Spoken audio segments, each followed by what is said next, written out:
সমস্যা আলী নিজেই সলভ করে দিয়েছেন। এক জিনাকার মহিলা আলীর কাছে আসছে, উমরের কাছে আসছে। উমর তখন ক্ষমতায় বসে, ডাক দিয়া আমিরুল মুমিনিন উমর, আমি 20 বছর ধরে জিনা করেছি, আপনি আমার বিচার করেন। উমরের মাথা গরম কম না বেশি?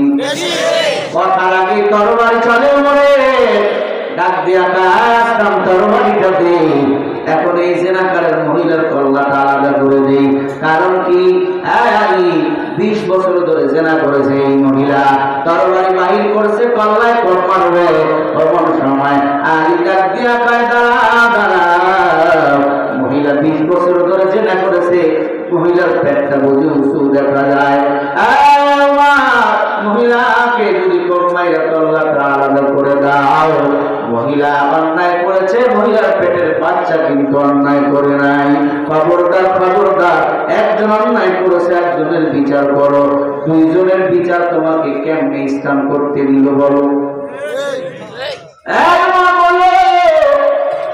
সামনে সামনে উমর বলে, লাউলা আলিউল্লাহ লাকা উমর, ও আলী ভাই, তুমি যদি না থাকতে আমি উমর ধ্বংস হয়ে যাইতাম।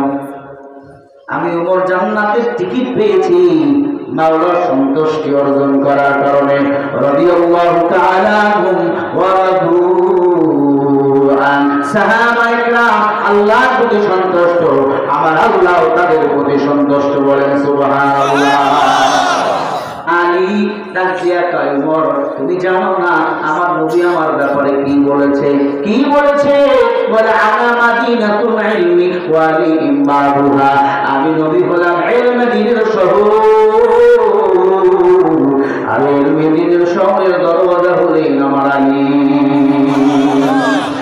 ইমামুল আউয়ালিন আল আখিরিন বাহর সাদকা রাহমাতাল লিল আলামিন। আলী ডাক দিয়া কাম্মাজাম, 20 বছর ধরে জিনা করেছেন, এখন কেন বিচার চান? বলে, আলী শুনেছি আল্লাহ কোরআনে আল্লাহ বলেছেন, একবার যদি কেউ জিনা করে মারা যায় ৭০,০০০ বছর জাহান্নামের আগুনে থেকে জ্বলা লাগবে। কয় বছর? বলে মিথ্যা। এখানে অনেক ওলামায়ে কেরাম আছে, হাদিসটা মিথ্যা। যদি মিথ্যা বলতে পারেন কানে ধইরা উদ্ঘোষ করুন, বাংলাদেশে ওয়াজ করুন না। আজ আমার যুবক বিয়ের আগে যদি কোনো মেয়ের ইজ্জত কেড়ে নেয়, নিজেকে মহাবীর মনে করে। বন্ধুরে কয়, জানো আমি এই কাজটা করছি, তোর কাছের ফসুকাদের সাথে গলায় দড়ি দিয়ে মরা দরকার। বিয়ের আগে একটা মেয়ের সতীত্ব কেড়ে নিলাম, তওবা না করে যদি মারা যাও, আল্লাহ জাহান্নামের আগুন থেকে পড়ে কেউ ফিরাইতে পারবে না। ইন্নাল্লাহা ইয়া'মুরু বিল আদলি ওয়াল ইহসান ওয়া ইতা'i যিল কুরবা ওয়া ইয়ানহা আনিল ফাহশা'i ওয়াল মুনকার ওয়াল বাগই ইয়া'iদুকুম লা'আল্লাকুম তাযাক্কারুন। সূরা নাহলের 90 নম্বর আয়াতে আল্লাহ বলে, এ বান্দা, আমি আল্লাহর আদেশ নিষেধগুলো মেনে নাও। আমি আল্লাহর ওয়াজগুলো বড় দামি ওয়াজ, বলো আল্লাহর কোরআনের ওয়াজগুলো কি সত্য না মিথ্যা? তাহলে জিনা ছেড়ে দাও। ও পর্দার অন্তরালের মা বোনেরা, আপনাদেরকে বলবো, মা জিনা ছেড়ে দাও রে মা। তোমার মতো কত মজা তো স্কুলে পড়ে, কলেজে পড়ে, আল্লাহর কসম এক বিন্দু বেপরতায় চলে না। উল্টা তার বান্ধবীদের বন্ধুদের গুনাহ থেকে বাঁচার জন্য বারবার নসিহত করে। ওই স্কুল কলেজে পড়া বন্ধু ভাই, তোমার মতো কত কলেজ করবো বন্ধু, আযান হয়ে গেলে মসজিদে গিয়ে নামাজ আদায় করে, আপনি কেন পারেন না? লেখেন না, আপনার কপাল বুঝি পড়ে গেছে, অর্ধেক না পুরোটাই পড়ে গেছে। আসে না এমন যুবক, আযান হয়ে গেলে মসজিদে গিয়ে নামাজ পড়ে, তাহাজ্জুদ করে, তাহাজ্জুদ ছাড়ে না। সেদিন পাবনায় বললাম, এক যুবক আমার কাছে এসে দোয়া নিতে, আমি মনে করছি এই যুবক কোন মাদ্রাসার মনে হয় শাইখুল হাদিস। আমি বললাম, হযরত কোথায় খেজমত? কই আমাকে মাফ করে দিবেন হযরত, বলবেন না, আমি একটা কলেজের ছাত্র, আমি জাহাঙ্গীরনগর বিশ্ববিদ্যালয়ের ছাত্র। মারহাবা বলেন। এমন হালত কেন? বলে, আমার এই সুরত, আমার ইসলাম আল্লাহ ওয়ালাদের বয়ান, মুমিন বান্দাদের মেহনত। এই মেহনত ছিল দাওয়াত তাবলীগের মেহনত। এখন এই তাবলীগ নিয়েও বলো দ্বন্দ্ব আছে না নাই? কেউ কয় আলেমদের পক্ষে, কেউ কয় আওয়ামদের পক্ষে। আর বেটা তাবলীগ আসছে আলেমদের মাধ্যমে। কথা বলতে কেন? 2, 3, 4 ইস্তেমার ময়দানে সবাই আসবেন। আমি দোয়া করে দিলাম ইস্তেমার ময়দানে সারা পৃথিবীর মুসলমানরা সেখানে ছুটে আছে, সেখানকার দোয়াটা আল্লাহর কাছে অবশ্যই কবুল। ঠিক না ঠিক বলেন? এই মুসলমান ইমানদার হযরত ওমর ফারুক ডাক দিয়া কয়, মা ও মা, এখনই তোমাকে আমি হত্যা করে ফেলতাম মা, তুমি বাসায় যাও। বাসায় যাওয়ার পরে তোমার সন্তান যখন দুনিয়াতে ভূমিষ্ঠ হবে, সন্তান ভূমিষ্ঠ হওয়ার পর 2.5 থেকে 3 বছর সন্তানকে তুমি বুকের দুধ পান করাবা। এখনকার মেয়েরা সন্তান দুনিয়াতে আসার পর 2-3 মাস দুধ খাওয়ার পরে বিরক্ত মনে করে, বলে আমার স্থান বুঝে নষ্ট হয়ে যাবে, আমার বক্ষ বুঝে ঝুলে যাবে, কেমন কেমন জানি মেয়েরা করে। এই জন্য সন্তানদের এখন রেড কাল খাওয়ায়। রেড মানে লাল, কাল মানে গরু। গরুর দুধ খাইয়ে বড় হয়, বড় হইয়া সন্তান মা বাবার কথা শোনে না, গরুর মতো দুধা মানে মাথা দিয়ে কথা বলে না। আছে না নাই? আছে। আল্লাহর কসম, আজকে আমার মায়ের স্তন ক্যান্সার হয়, এটার জন্য আমার মায়েরা নিজে দায়ী। নবী আমার বলে, একটা সন্তান যদি 2.5 বছর মায়ের দুধ পান করে, কমপক্ষে 22 গুণ দুধ ওই সন্তানটা মায়ের বুক থেকে পান করবে। আল্লাহু আকবার। আরো জোরে বলুন আল্লাহু আকবার। আল্লাহ নবী আমার বলে, ওই সন্তানটা পুষ্টি পাবে, আমার আল্লাহ তার মায়ের পক্ষটাকে ভালো রাখবে। ক্যান্সার দূরের কথা, একটা আলসার পর্যন্ত হবে না। আজকে 1 বছরও দুধ খাওয়ায় না, ফিডার খাওয়ায় সন্তানদের, ডানো খাওয়ায়, ডানো। আসলে নয় একটা পুষ্টিবান হবে। কি পুষ্টিবান দেখতে পারতেছি না? অস্ট্রেলিয়ার বড় বড় 6 মারে, আর আমার বাংলাদেশ চা কাপড় নিতে পারে না। ঠিক না?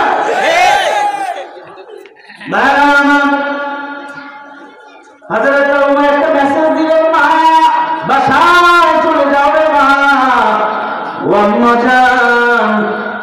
সন্তান ভূমিষ্ঠ হলে 2.5 বছর বুকের দুধ পান করাইবা। কয় বছর?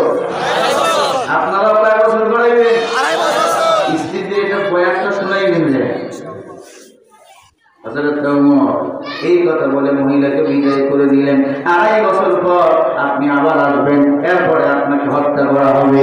কোরআনের আয়াত, ইয়া আইয়ুহাল্লাযীনা আমানু কুতিবা আলাইকুমুল কিসাসু ফিল মাতলা। কেউ যদি হত্যা করে, কাউ হত্যার বদলে হত্যা করে দাও। কেউ যদি জিনা করে, পাথর নিক্ষেপ করে মেরে দাও। এটাই হলো কোরআনের আইন, কোরআনের বিধান। আজ অনেক মানুষ বিয়ে করাবার পরে ঘরে বউ থাকার পরেও বাইরে গিয়ে জিনা করে, পর বিয়ে করে। কোরআনের আইন যদি থাকতো, তোমাকে পাথর নিক্ষেপ করে হত্যা করা হতো। তুমি এখনো বেঁচে আছো, এটা ভাও। বুঝেন নাই? বেঁচে আছো ভাও।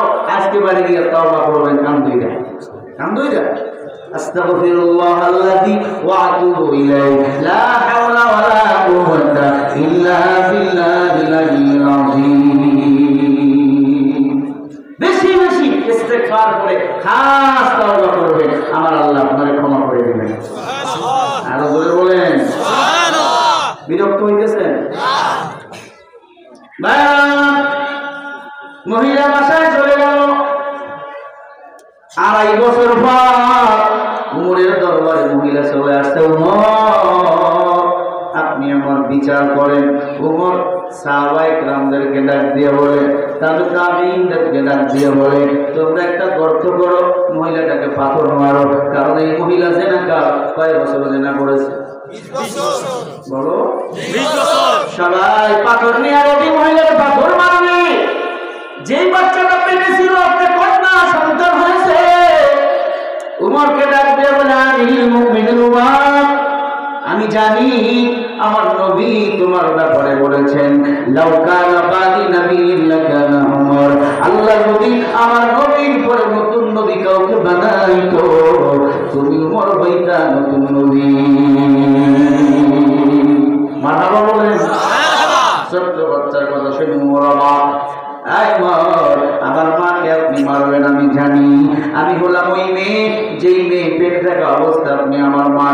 করতে চেয়েছিলেন। এই মা, আমি আপনার দুইটা প্রশ্ন করব। এক নম্বর প্রশ্ন, আমার মা যদি অবস্থায় মারা যায়, আমার মা জান্নাতি না জাহান্নামী? দুই নম্বর প্রশ্ন, মা, আমার মা 20 বছর ধরে জেনা করেছে, কত হিন্দু, কত বৌদ্ধ, কত খ্রিস্টান, কত সাদা, কত মেথর, কত মুসলিম আমার মায়ের সাথে জেনা করেছে, কিন্তু কোন বাবার রক্ত আমার শরীরের মধ্যে আছে? ওমর, তুমি আল্লাহ কোরআন দিয়ে একটা পরীক্ষা করে প্রমাণ করে দেন। তখন তো কোনো ডাক্তার ছিল না, ব্লাড টেস্ট করে দেখবে কার সন্তান। এমন হইতে এমন একটা কথা বলেছে, আমি কোন জাতি, আমি হিন্দু না বৌদ্ধ না খ্রিস্টান নাকি মুসলমান, আমার পরিচয় যদি ওমর না পাই, আমি আমার মাকে মারতে দেব না। যদি জোর করে মারো, আমিও আমার মায়ের গলায় ঝুলিয়ে পড়বো। ওই পাথর এসে আমার মাথায় লাগবে, আমার গায়ে লাগবে, আমি আমার মায়ের সাথে মরে যাব। আদালতে, আল্লাহ আদালতে আমি তোমাকে আসামির কাজ করে দাঁড় করাবো, কারণ আমার মা অন্যায় করেছিল, আমি কিন্তু অন্যায় করি না। এই দুইটা প্রশ্নের তুমি আমাকে জবাব দিয়ে দাও। কালিমাতুল মুসলিমিন হযরত ওমর চোখের পানি ছেড়ে কান্না শুরু করে নিলেন। আর আম্মা জান, আমি তো জানি না রে আম্মা জান, এর নাম তো ইসলাম, এর নাম তো নেতা। 10 বছর ক্ষমতায় বসেছিলেন, একটা বিয়ারের বাচ্চা না খেয়ে মরে নাই। সারাদিন রাষ্ট্রের কাজ করতো, রাতের বেলা তরবারি নিয়ে ঘুরতো, আর দেখতো কে খায় না, কে ঘুমায় না। তাহাজ্জুদের নামাজ পড়ে হালকা ঘুমিয়ে ফজর পড়ে মসজিদ নববীর মধ্যে ইটা মাথায় দিয়ে ঘুমাইতো। ওমরকে মারার জন্য বেঈমানরা আসলে ভয়ে পালায় যাইতো, কারণ উমরের কান সব সময় সজা। আমার রাসূলকে বেঈমানরা কষ্ট দিছে, সাহাবায়ে কেরামকে বেঈমানরা কষ্ট দিছে, আমি উমরকেও তারা কষ্ট দিবে আমি জানি। ততক্ষণ পর্যন্ত আমার হায়াত আছে, আমার ইসলামকে নিয়ে তারা যেন সিনেমিনি খেলতে না পারে। উমর এই জন্যই সজা। আল্লাহু আকবার বলে বলেন। বলে আম্মা জান, এক সপ্তাহ আমি সময় চাই, আম্মা জান আমাকে মুরাকাবায় যেতে হবে, কারণ আল্লাহর নবী দুনিয়ায় নাই। হযরত ওমর চিন্তায় পড়ে গেল, আলীর কাছে দৌড়ায়, ওসমানের কাছে দৌড়ায়। আলী এসে বলে, ওমর চিন্তা করিও না, আল্লাহর কোরআনে সমস্যার সমাধান আছে। সুবহানাল্লাহ। এই জায়গায় উঠে দুধ শুকুরের দুধ এক জায়গায় মনে আছে আপনাদের? কারা কারা শুনবেন এই দুইটা ঘটনা শেষ পর্যন্ত? হাত উপরে আল্লাহকে দেখান। নারে তাকবীর, নারে তাকবীর। আল্লাহর নামে গান গাই, এসো না মোর প্রাণ জুড়াই। আল্লাহর নামের গান, আল্লাহর নামের কোরআন এত মজা। এই সারা বাংলাদেশে ওলামায়ে কেরাম আল্লাহর কোরআন থেকে বয়ান করে, দৈনন্দিন মানুষ শোনে, একদিনও কেউ বলে না হুজুর বিরক্ত লাগে। ঠিক কিনা বলে?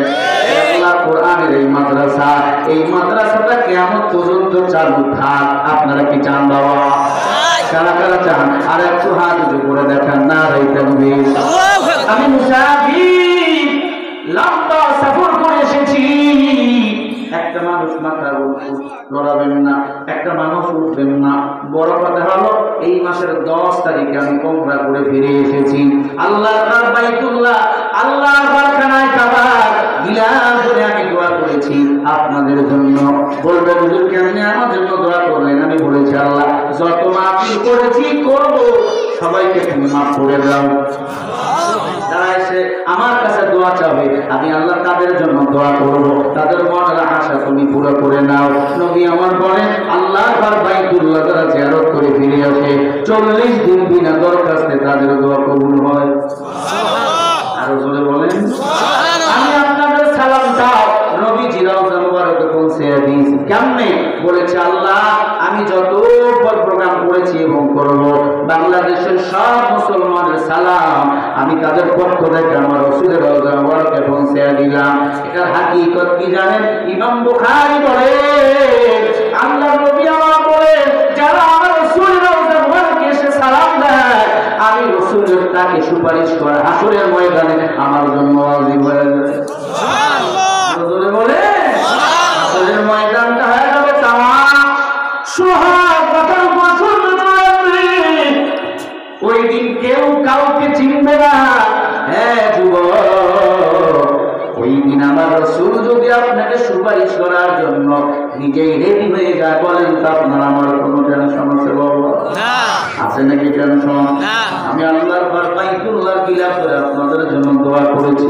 রমজান মাসে আবার প্ল্যান করেছি যাবো রে বাবা, আমি আপনাদের জন্য আবার দোয়া করব। এই মাদ্রাসাটার জন্য আমি 10 জন দেখতে চাই।